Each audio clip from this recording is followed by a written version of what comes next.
crashed out on Bad Bunny before he even had his halftime Super Bowl performance last night.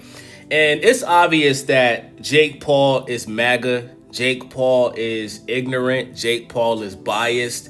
And what he said on Twitter last night was extremely offensive to Puerto Rico.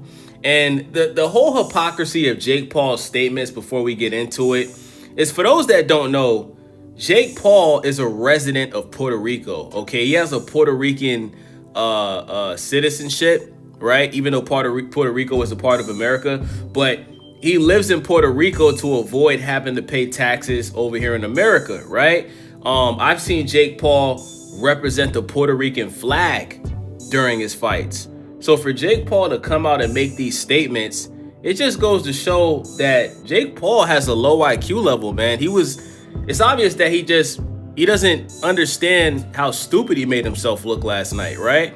And on top of that, he has one of the most successful female boxers in the history of boxing who was Puerto Rican, Amanda Serrano. He extremely offended his fighter that is signed to MVP Promotions, Amanda Serrano, by making these statements, to the point where she had to come out and respond.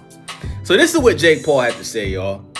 He said, "Purposefully turning off the halftime show, let's rally together and show big corporations they can't just do whatever they want without consequences, which equals viewership for them.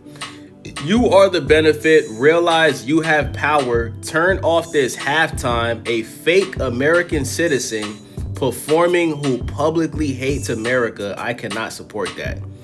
Now, Jake Paul, Bad Bunny does not hate America. Okay, if Bad Bunny hated America, he would not be performing at the halftime show. If Bad Bunny hated America, he wouldn't be doing movies with Adam Sandler, bro. If Bad Bunny hated America, he would not be wrestling in WWE shows, brother. That's not a person that hates America. Bad Bunny doesn't like how Hispanic people are being treated by ICE. I understand that if you're here illegally, then you're gonna get deported. But there's been people who have been, unfairly treated during this whole ICE situation. We've seen people die with this whole ICE situation. So Bad Bunny was simply standing up for his Hispanic, people that he feels like some should be able to stay if they're not out here committing crimes. That's what he was standing up for. And in the Super Bowl, he was representing Hispanic and Caribbean culture. He didn't just, represent, the Spanish, countries and the Caribbean and the Spanish islands and the Caribbean islands. He shouted out Jamaica. He shouted out Haiti. He had